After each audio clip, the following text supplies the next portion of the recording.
Ouais, je vais quand même décrypter là, les fondamentaux de la manifestation de Jean-Luc Mélenchon et de la vie chère. Vous avez un État qui a grossi énormément, qui a commencé à imprimer du papier-monnaie, c'est-à-dire que la dette ne suffisait plus. Il a fallu racheter cette dette, les investisseurs privés ne pouvaient plus racheter dans la totalité la dette française.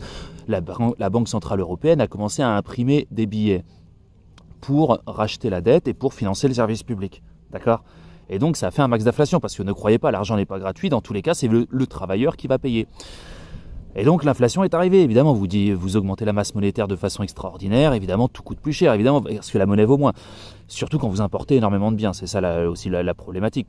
Si vous étiez en circuit fermé, ça serait un petit peu moins visible. Quoi que vous paieriez quand même. Mais si vous devez importer énormément de matières premières et tout, là, les autres pays, vous avez un prix du papier-monnaie, ils vont pas accepter votre monnaie de singe comme ça. Donc évidemment, il y a eu l'inflation. Et là maintenant, ils manifestent, donc vous avez Jean-Luc Mélenchon et les pro-étatistes, ils sont tous comme ça, gauche, droite, c'est tous des pro-étatiques, mais vous avez vraiment l'aile dure du pro-étatisme, de l'intervention étatique, qui arrive sur le devant de la scène et qui vous dit « on va manifester contre la vie chère ».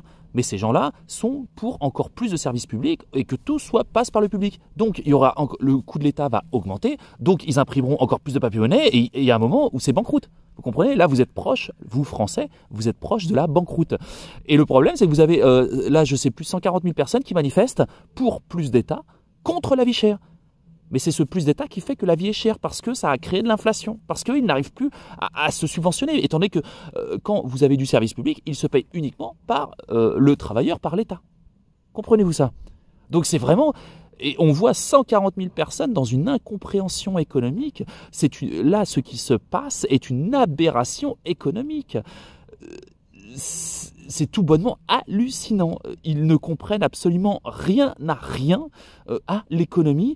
Et tout ça au grand bonheur du service public et de l'État, qui va jouer là-dessus et finalement qui va continuer à grossir, qui va continuer encore plus à spolier finalement le travailleur et tout ça.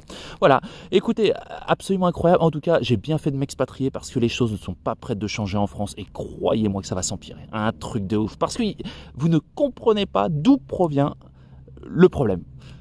Ils ne comprennent pas. Et évidemment les étatiques, ceux qui vivent de l'État, comme Mélenchon, je crois 8 000 euros payés sur le dos du contribuable mensuel. Évidemment, ces gens-là n'ont aucun intérêt à ce que vous compreniez la supercherie, parce que leurs revenus proviennent de votre travail. Je vais vous souhaiter une bonne journée.